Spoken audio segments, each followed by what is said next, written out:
The Dr. Ray Podcast is a co-production of Ave Maria Radio and EWTN Radio. Here's today's monologue with Dr. Ray Guarendi. This is C.S. Lewis. Now, C.S. Lewis is, safe to say, the highest profile 20th century apologist for the Christian faith. Very, very much so. He says this: "Of course I pray for the dead. The action is so spontaneous, so all but inevitable, that only the most compulsive theological case against it would deter me. And I hardly know how the rest of my prayers would survive if those for the dead were forbidden." What? He goes on. "At our age," and this was when he was older, "the majority of those we love best are dead. What sort of intercourse with God could I have if what I love best were unmentionable to Him? I believe in purgatory." C.S. Lewis, in Mere Christianity. He goes on. "Our souls demand purgatory, don't they? Would it not break the heart if God said to us, 'It is true, my son, that your breath smells and your rags drip with mud and slime. But we are charitable here, and no one will upbraid you with these things, nor draw away from you. Enter into the joy.' Should we not reply, 'With submission, sir, and if there is no objection, I'd rather be cleaned first'? It may hurt, you know. Even so, sir. I assume," this is C.S. Lewis now, "that the process of purification will normally involve suffering.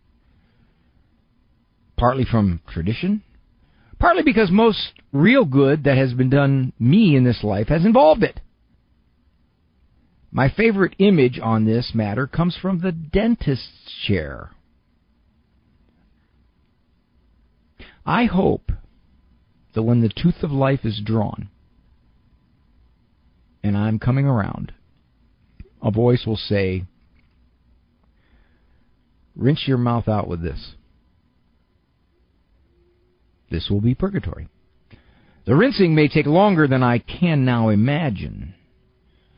The taste of it may be more fiery and astringent than my present sensibility could endure." So there you have it.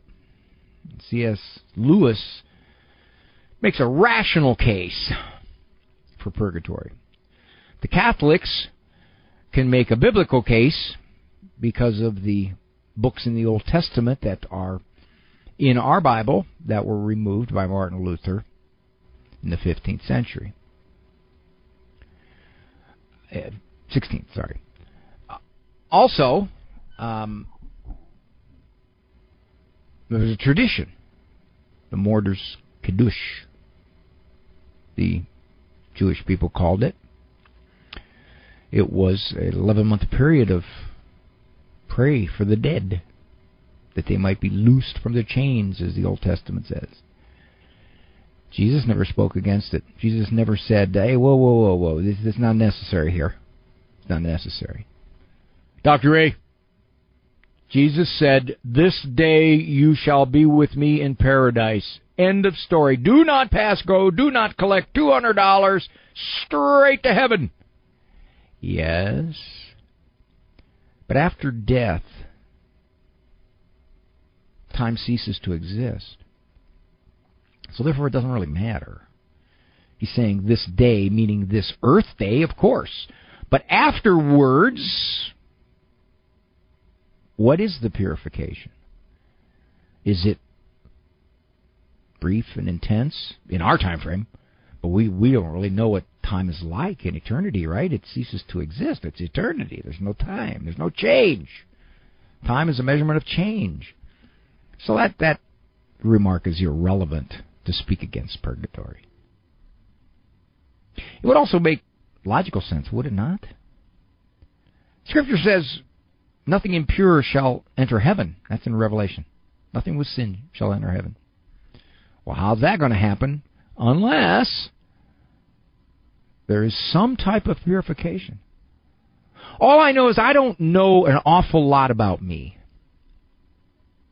I don't know really the way that I fall short in every way. I don't know that.